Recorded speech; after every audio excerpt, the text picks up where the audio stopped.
Kasih karunia bagi yang bersalah. Bacaan Alkitab dari 2 Samuel 19, ayatnya yang ke-23. Demikian firman Tuhan. Kemudian berkatalah raja kepada Simei, "Engkau tidak akan mati." Lalu raja bersumpah kepadanya. Bapak, Ibu, dan Saudara yang terkasih, seorang ayah memiliki 2 anak laki-laki. Anak yang bungsu tumbuh menjadi anak yang keras kepala. Ia suka membantah dan sering merasa tidak dihargai di rumah. Suatu hari ia datang kepada ayahnya dan berkata, "Ayah, beri aku bagian warisan sekarang. Aku mau hidup bebas. Aku mau keluar dari rumah ini." Ayah itu terdiam. Ia tahu hati anaknya sedang jauh darinya. Dengan sedih ia memberi anaknya bagian harta itu. Kemudian sang anak pergi meninggalkan rumah dengan hati yang penuh kesombongan dan kemarahan. Ia merasa bebas, tapi ia tidak tahu bahwa ia sedang menuju kehancuran. Beberapa bulan berlalu, uangnya habis. Teman-temannya pergi, dan anak itu akhirnya bekerja di kandang babi dan makan makanan babi. Sesuatu yang sangat hina. Di titik paling rendah dalam hidupnya, ia mulai sadar apa yang telah aku lakukan. Aku sudah berdosa kepada ayahku. Dengan hati hancur, ia memutuskan pulang.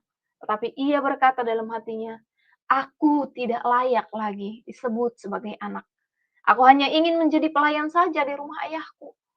Namun yang mengejutkan, Bapak Ibu, ketika ia masih jauh dari rumah, ayahnya sudah berlari menyambutnya.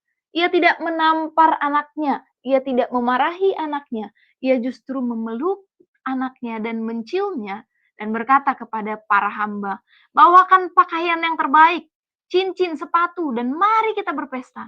Anakku yang hilang sudah pulang." Bapak, Ibu, dan Saudara yang terkasih, hal yang sama dilakukan oleh Daud kepada seorang yang bernama Simei. Kisah yang saya baca tadi terjadi setelah Daud berhasil kembali ke tahtanya di Yerusalem. Saat Daud melarikan diri dari Yerusalem, seorang pria bernama Simei dari suku Benyamin datang dan mengutuk Daud dengan keras. Ia melemparinya dengan batu dan mengingatkan masa lalu Daud yang penuh dengan dosa. Memanfaatkan situasi untuk menyerang raja yang sedang jatuh.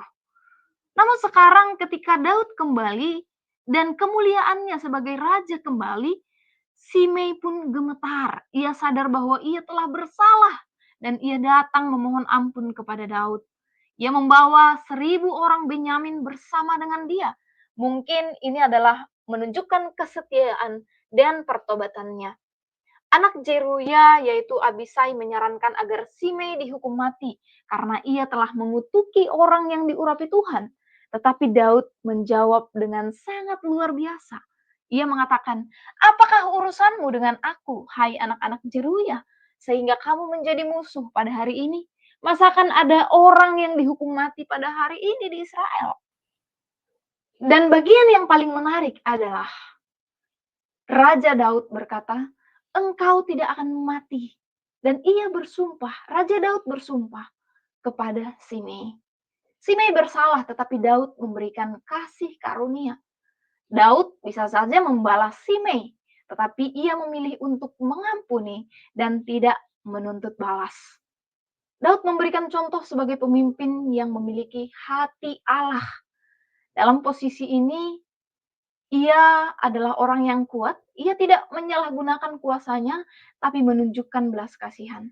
Kasih karunia diberikan bukan karena Simei layak, tetapi karena kemurahan hati sang pemberi, yaitu Daud.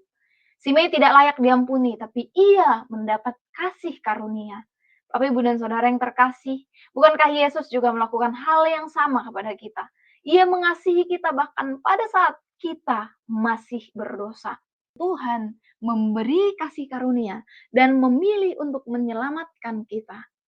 Kasih karunia Tuhan berikan bukan karena kita layak menerimanya, tetapi karena kemurahan hati sang pemberi kasih karunia itu, yaitu Allah itu sendiri, melalui pengorbanan Yesus di kayu salib. Tuhan Yesus memberkati.